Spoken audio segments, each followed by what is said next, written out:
Hello guys, welcome. आज हम 12 फरवरी का द हिंदू एनालिसिस करेंगे। चलिए स्टार्ट करते हैं। Centre plans guidelines for books bye personal defence personnel. अब राहुल गांधी ने डिफेंस पर्सनल की जो अनपब्लिश्ड बुक थी उसको कोट करने की कोशिश करी, उसके अराउंड बहुत ज़्यादा हू हल्ला हुआ। So now the central government is planning कि हम इसके ऊपर गाइडलाइंस लेकर आए। तो centre plans guidelines for books bye defence personnel.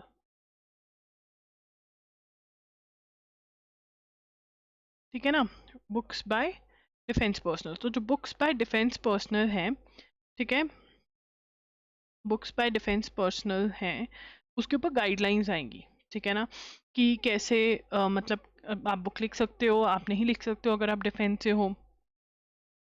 वो कह रहे हैं कि ये जो गाइडलाइंस आएंगी, ठीक है ना, वो ऑफिशियल सीक्रेट एक्ट्स के अंदर ये डाली जाएंगी। ठीक है ना, और वो कह रहे हैं at present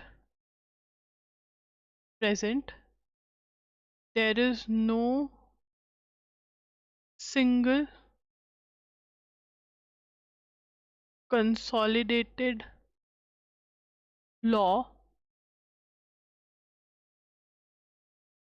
specifically governing book writing by retired army officers.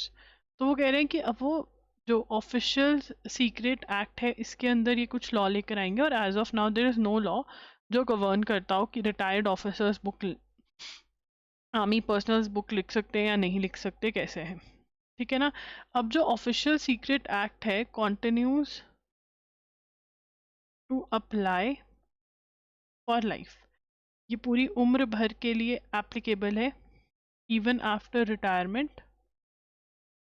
तो अगर आप कोई सीक्रेट इंफॉर्मेशन रिवील करते हो then that is an offence. ठीक है ना, while retired personnel are no longer govern by army act और army rules in matters of publication, statutory laws remain applicable. If a manuscript contains operational or sensitive information, authors are expected to take the clearance of the ministry. Right, तो ये आप note करोगे। तो ये वाली book अब ये बहुत ज़्यादा इंपॉर्टेंट हो गई, इसमें से 100% क्वेश्चन आएगा ही आएगा।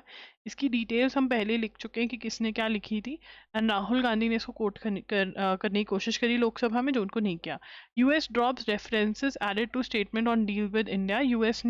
US dropped USA dropped reference to pulses, agricultural products,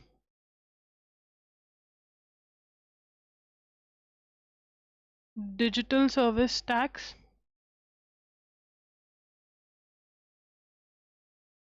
and Indian commitment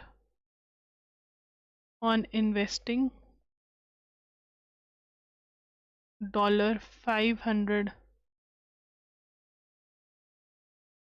billion। तो USA dropped reference to pulses, तो ये हमारे लिए, क्योंकि हमारे फार्मर्स इफेक्ट होते हैं इन सब चीज़ों से, इन सब चीज़ों का रेफरेंस जो है वो हटा दिया गया है जो ट्रेड अग्रीमेंट होने वाला है। Tamil Brahmi inscriptions discovered in Egypt, मतलब हमारा इनसे ट्रेड और ये सब था इजिप्ट वालों से, तो ये बहुत ही इम्पॉर्टेंट चीज़ है। Tamil Brahmi inscriptions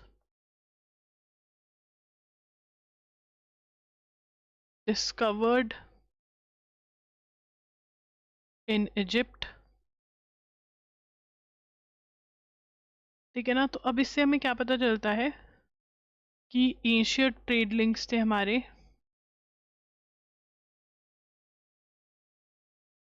links between ancient Tamilakam other parts of India, and Roman Empire. Two researchers have identified close to 30 inscriptions in Tamil, Brahmi, Prakrit and Sanskrit at tombs in the Valley of Kings in Egypt. ठीक है ना? हम यहाँ पर researchers identified 30 inscriptions in Tamil, Brahmi, Prakrit and Sanskrit at tombs in the Valley of the Kings in Egypt. ठीक है ना? तो ये मिले हैं. अब ये आइडेंटिफाई करे हैं चार्लेट स्किमिड, प्रोफेसर और इंगो स्ट्रॉन्च ने. ठीक है ना? इन दोनों के नाम भी लिख सकते हैं.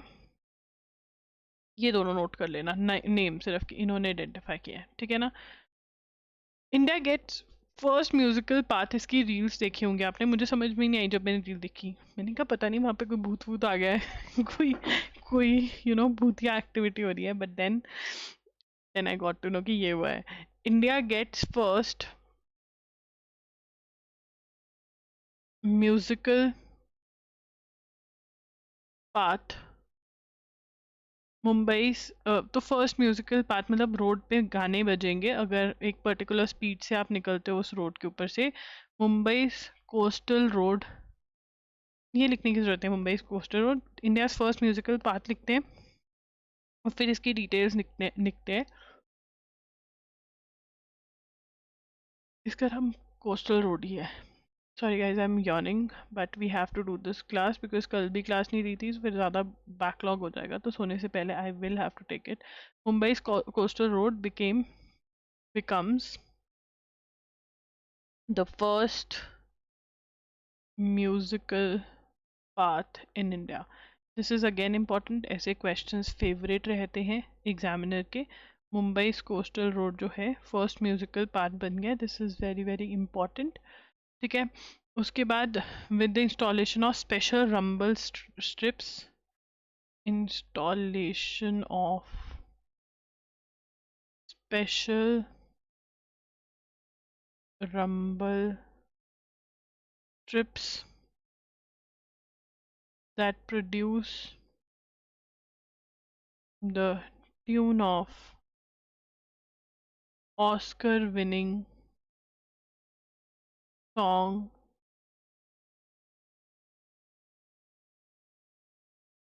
Jai Ho when motorists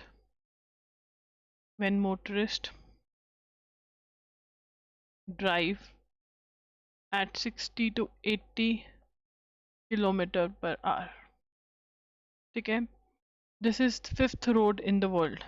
Fifth road in the world and first in India. ठीक है. उसके बाद और क्या है? when vehicles pass, इसको क्या बोला जा रहा है? संगीत मार्ग from Nariman Point to Worli. ठीक है. तो साउंड वेव्स आर क्रिएटेड, ये भी लिख लो. Sound waves generated by friction of wheels allow passengers to hear the song. Now this song is from the movie Slumdog Millionaire. ये भी important है. फिल्म कौन सी है? Slumdog Millionaire. Slumdog Millionaire. ठीक है ना। सिमिलर कॉन्सेप्ट्स कहाँ पर इम्प्लीमेंटेड है?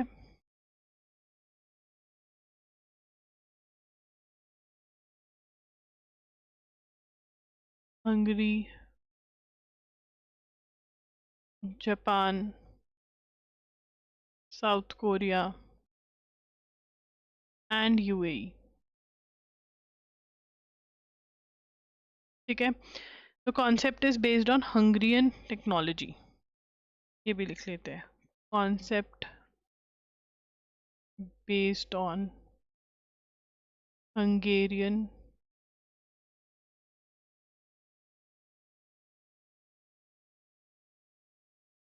देखो यार, यहाँ से ना कुछ क्वेश्चन जरूर आएगा। ये ऐसे वाले जो होते हैं ना, ये बड़े मजेदार होते हैं। मजेदार इन द सेंस मतलब इसमें से क्वेश्चन आते आता है। तो यहाँ पे कोर्ट ने कहा है, Punjab and Haryana high court कहता है इन्फॉर्म्ड एमपीज कैन नॉट, लिखेंगे MPs can not attend parliament sessions virtually, that is online. ठीक है ना। अब किस एमपी ने बोला कि भाई मुझे करने दो? पंजाब एंड हरियाणा हाईकोर्ट ने बोला कि भैया ऑनलाइन नहीं कर सकते। अब कौन कह रहा था? ठीक है ना, पिटिशन मतलब केस किसने फाइल किया? Petition filed by Khadoor Sahib MP from Punjab, Amritpal Singh. ठीक है ना, तो अमृतपाल सिंह ने क्या बोला? अमृतपाल सिंह ने बोला कि भाई मैं एमपी हूँ, कौन से इलाके का? खदूर साहिब का, जो पंजाब में है, और ये जेल में है। ठीक है ना, कि मुझे सेशन ऑनलाइन अटेंड करवा दो। वो कहते भाई नहीं कर सकते। ठीक है ना। अब ये कौन से जेल में है? ठीक है ना, लॉज्ड इन असम्स डिब्रूगढ़ जेल अंडर, तो खालिस्तान इशू के अराउंड इनका रहता है चीज़ें, तो national security act. And please in comments no one is going to say कि आपने ऐसे क्यों बोला। अरे भाई, जो कॉन्सेप्ट्स हैं वो मुझे समझाने पड़ेंगे। ठीक है ना, अगर आपको इतनी दिक्कत है, you can unsubscribe, don't watch. ठीक है ना, आप ऐसा चैनल देख लीजिए जहाँ पर वो ये न्यूज़ मिस करते हो। मैं नहीं कर सकती बिकॉज क्वेश्चन आने के बहुत चांसेस रहते हैं। अब उसके बाद यहाँ पर बात हो रही है कि, ठीक है ना, it is also mentioned in the letter that Mr. Singh has remained absent from the House for 37 days. Mr. Jan said if an MP remains absent for 60 days, then the seat can be declared vacant. If the MP remains absent for 60 days, then the seat can be declared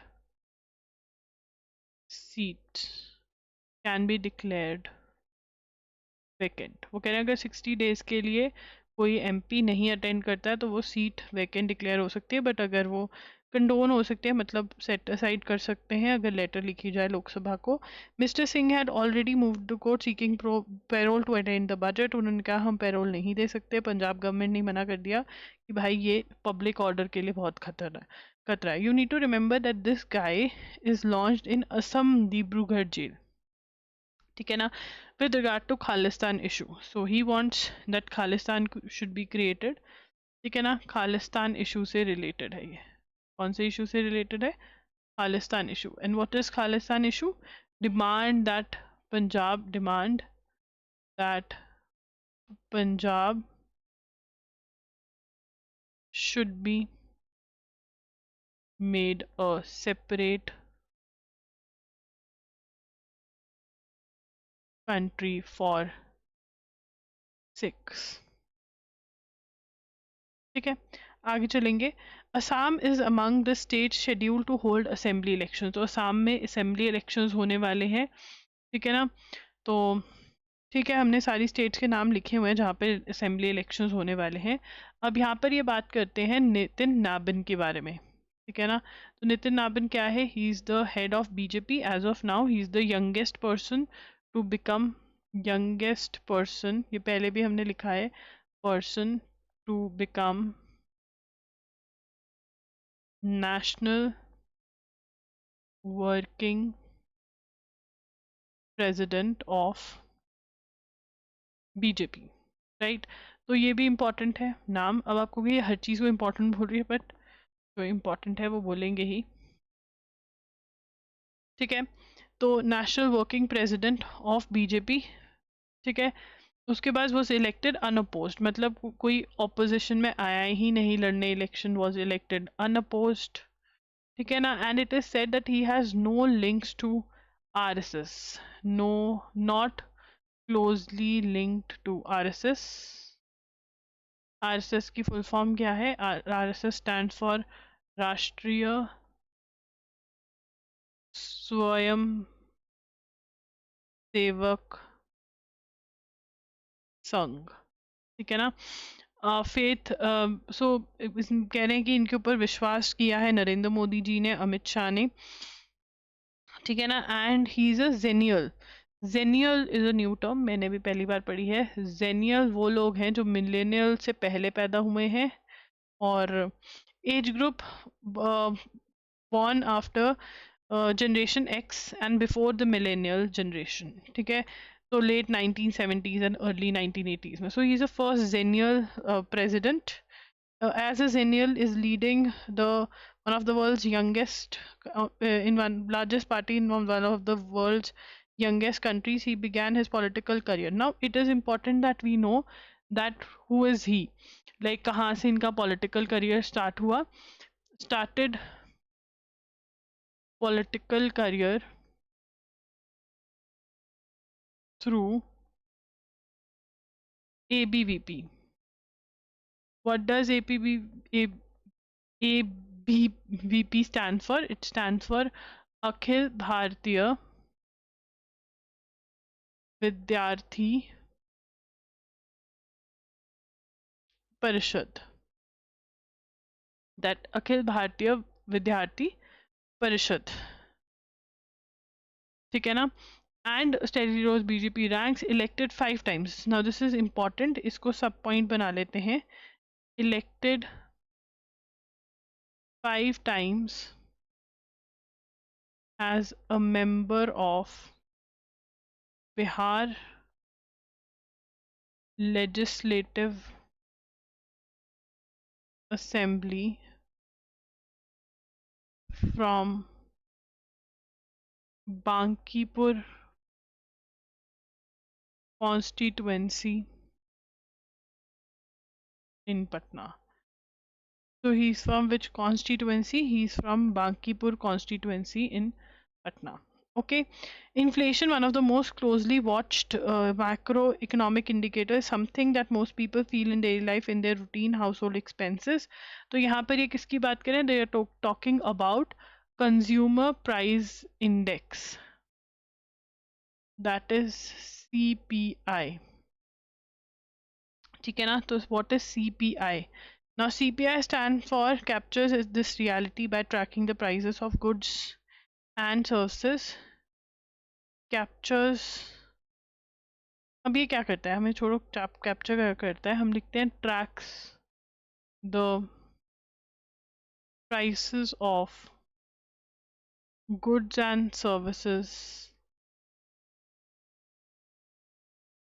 that households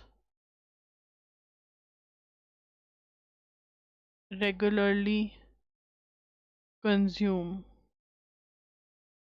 turning experiences into an official measure of inflation.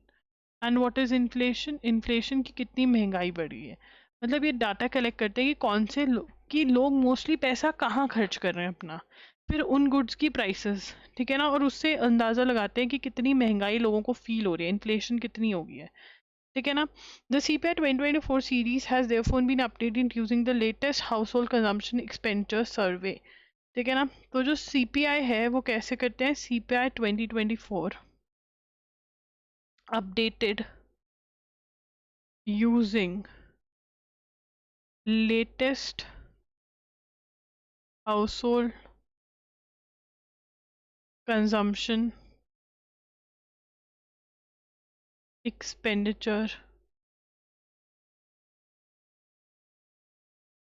survey of 2023-24.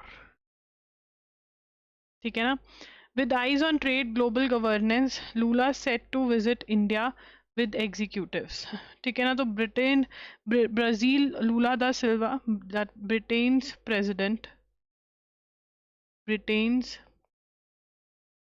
president, sorry Brazil नहीं, Britain नहीं, मैं भी कहूँ Britain का president की तो बात ही नहीं करते हम. ब्राजील्स प्रेसिडेंट लूला दा सिल्वा, लुइस इनाशियो लूला दा सिल्वा, पहले तो प्रेसिडेंट का नाम बहुत इंपॉर्टेंट है, to visit India. And visit India अकेला नहीं आ रहा है, with a business delegation of 260 companies, 260 companies के हेड या इन सबको लेकर इंडिया आ रहा है. ठीक है ना. और मीटिंग करेंगे न्यू दिल्ली में. तो देखते हैं क्या MOUs वगैरह साइन होते हैं, वो तब फिर हम लिखेंगे. और AI समिट भी हो रही है. ठीक है ना, दिल्ली के अंदर, तो AI समिट का भी पढ़ेंगे. उसके बाद इंडिया अकासा एयर सेज को founder air leaving airline. Akasa air को फाउंडर, क्या नाम है इस एयर का, प्रवीण अय्यर, लीविंग. ठीक है ना. and succeeded by Anand Srinivasan. Succeeded by Anand Srinivasan. ठीक है जी. आकाशा एयरलाइंस. उसके बाद एजुकेशन मिनिस्ट्री कह रही है कि AI लेड टीचिंग हम करने लग जाएंगे नेक्स्ट अकाडमिक ईयर से. इनका टाइटल नोट कर लो पूरा. और हमें याद रखना है who is the education minister of India. Education minister कौन है हमारे, इट इज धर्मेंद्र प्रधान. धर्मेंद्र प्रधान. ठीक है. अब आगे चलेंगे. Vande Mataram be played before national anthem. Vande Mataram to be played before national anthem. ठीक है ना. अब वंदे मातरम हमारा क्या है, नेशनल सॉन्ग. ठीक है ना. स्टेट्स को इंस्ट्रक्शन दिए government bodies that national song should be संग और played before the national anthem, that is Jana Gana मन. ये पूरा नोट करेंगे. It states that whenever the official version of national song around 3.1 minutes long is sung or played, the audience shall stand to attention. However, when the course or but वो कह रहे हैं कि जब देखो इसमें क्या कह रहे हैं कि अगर वो किसी पार्ट ऑफ द फिल्म है, ठीक है ना, तो हम ऑडियंस को एक्सपेक्ट नहीं करते कि वो खड़े हों. बट वैसे अगर कहीं कुछ है, मान लो मूवी की स्टार्टिंग में, तब वो खड़े होकर एक बार अटेंशन पोजीशन में वंदे मातरम और नेशनल सॉन्ग गा देंगे. बट ये नहीं अगर कोई किसी मूवी के बीच में बज रहा है तो गाना नेशनल एंथम या फिर हमारा वंदे मातरम, तो फिर उनको खड़े होने की जरूरत नहीं. वो कह रहे हैं ये तो बहुत ही अजीब हो जाएगा फिर. ठीक है ना. वंदे मातरम किसने लिखा है, बंकिम चंद्र चटर्जी ने लिखा है. ये इंपॉर्टेंट भी है और इसको नोट करना ज़रूरी है. ठीक है. उसके बाद आगे चलेंगे. SC says probe into A17 crash must be completed in 3 weeks. तो सुप्रीम कोर्ट कह रहा है कि जल्दी से supreme court granted 3 weeks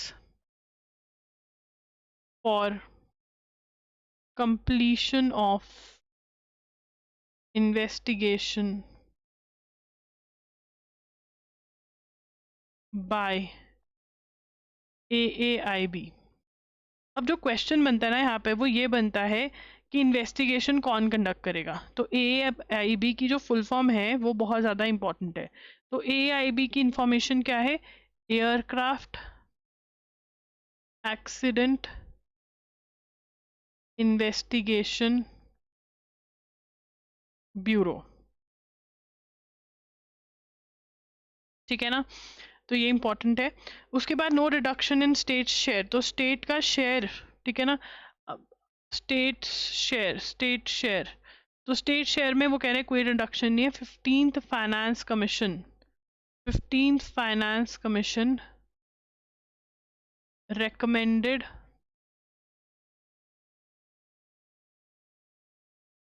that for 2020 to 2026 center should transfer 41% of its divisible pool of taxes to state, जो उन्होंने कहा कि हमने कर रहा है। और 16th फाइनेंस कमीशन ने भी इतना ही बोला है। 16th फाइनेंस कमीशन ने भी 41% ही बोला है, ठीक है। BJP Ritu Tawde becomes Mumbai 8th women mayor, ठीक है ना। बीजेपी ऋतु तावड़े, ठीक है ना, took charge as mayor of Mumbai. इतने सालों बाद बीजेपी की मेयर बनी है तो BJP is like la la la ठीक है। एंड वैसे she is the 8th women mayor, ठीक है ना। आगे चलेंगे। अब यहाँ पर सुप्रीम कोर्ट ने बोला कि जो बैल के साथ दंगा नहीं करना भाई। बैल के साथ कैसा दंगा? बैल दंगा वायलेंस। सबसे पहले बैल दंगा वायलेंस कहाँ पर हुआ था? बैल दंगा वायलेंस जो है वो वेस्ट बंगाल में हुआ था। क्यों हुआ था भाई? झारखंड के भैया को मार दिया, ऐसे कुछ हुआ है। यहाँ पे पढ़ते हैं। तो violence erupted in Belgaum following the death of, ठीक है ना, वायलेंस इरप्टेड, लिखेंगे violence erupted in Beldanga on 16th January following death of migrant worker from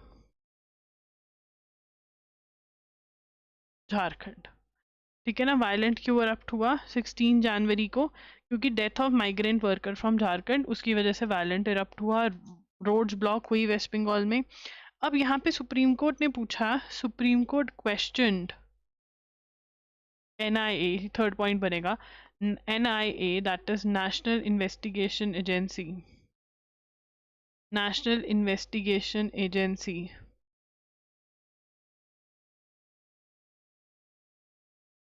that how activities fall under UAPA। वो कह रहे हैं कि UAPA के अंदर ये कैसे फॉल करेगी, because UAPA stand for what? UAPA stand for unlawful activities prevention act, ठीक है ना। तो दिस इज व्हाट इज बैल दंगा वायलेंस, ठीक है। आगे चलेंगे। IT act conspiracy charges in case over ex army chief book, ये हम कर चुके हैं, दोबारा से कैसे हो गया? The fate of the second liberation Bangladesh, second liberation shall be decided on February 12 the day. तो अब यहाँ पर इलेक्शंस इन बांग्लादेश, ठीक है ना। और कितनी सीटें वहां पे? 300 सीट्स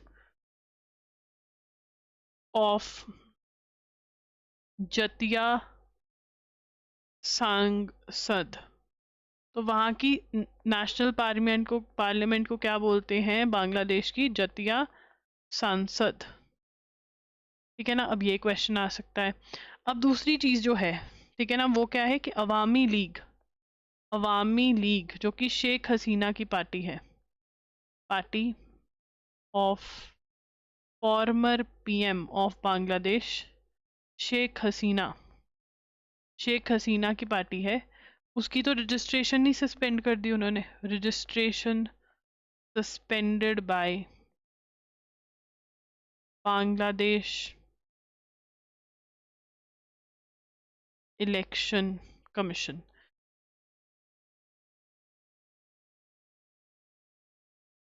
और इसकी सारी एक्टिविटीज मई 2025 में interim government headed by Mohammed Yunus banned all activities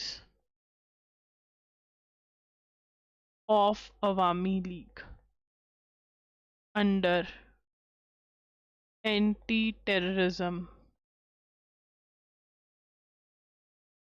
Act। तो इसकी सारी एक्टिविटीज अवामी लीग, अगर क्वेश्चन आएगा कौन सी पार्टी को बैन किया, अवामी लीग को बैन किया। ठीक है ना। अब यहाँ पर जो एक और चीज आ रही है वो है, थर्ड पॉइंट बन गए, नेशनल रिफरेंडम भी हो रहा है, national referendum along with elections। now what is referendum?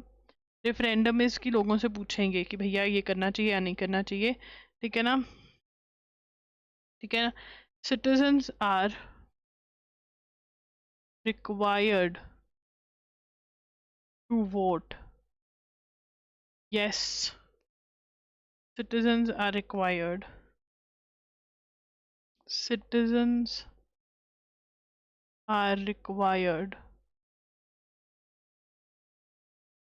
to vote yes or no on July charter। ठीक है ना, ऑन जुलाई चार्टर। ठीक है, तो उसके बाद जुलाई चार्टर क्या है, जुलाई चार्टर तो इसमें इन 2024 repost was appointed, the NSS also made chair of National Consensus Commission। NSS was to suggest structural reforms। तो कुछ बहुत सारे स्ट्रक्चरल रिफॉर्म्स होंगे, मेजर रिफॉर्म्स होंगे बांग्लादेश की कॉन्स्टिट्यूशन में अगर ये चार्टर अडॉप्ट हो जाता है। ठीक है ना, बहुत वुमेन एम्पावरमेंट होगी, ये सब चीज़ें होंगी, तो ये आप नोट कर लीजिए। ठीक है ना, तो नेशनल ऑब्जर्वेशन के लिए, मतलब इंटरनेशनल ऑब्जर्वेशन के लिए इंडिया को भी इनवाइट किया। अभी देखो इंडिया जाता है या नहीं जाता। ठीक है ना, वैसे इंडिया के रिलेशन इनके साथ खराब ही हो गए हैं। अब हम बात करेंगे 16th फाइनेंस कमीशन की, एंड फाइनेंस कमीशन से रिलेटेड आर्टिकल्स की भी करेंगे, जो कि बहुत ही ज़रूरी है। 16th फाइनेंस कमीशन, सबसे पहले who is the chairman, chairperson कौन है? चेयरपर्सन जो इसके हैं वो है, मतलब इन्होंने अब तो रिजल्ट करते तो थे, अरविंद पानागरिया। ठीक है ना, ये अपने आप में एक इम्पॉर्टेंट क्वेश्चन है, PYQ रह चुका है ये क्वेश्चन, इस साल दोबारा से हम इसको एक्सपेक्ट कर सकते हैं। ठीक है, उसके बाद इन्होंने सबमिट करी, सबमिटेड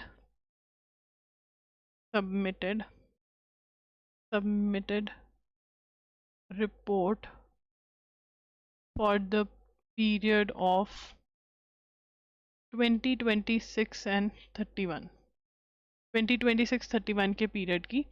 ठीक है ना, और ये क्या करते हैं, रिकमेंडेशन on devolution की distribution of funds from center to states। तो फंड्स कैसे, डिस्ट्रीब्यूशन ऑफ फंड्स कैसे होगा ये। ठीक है ना, अब इसके बाद इसमें आर्टिकल 270 क्या कहता है, provides for the scheme of distribution of net tax proceeds collected by central government between center and states।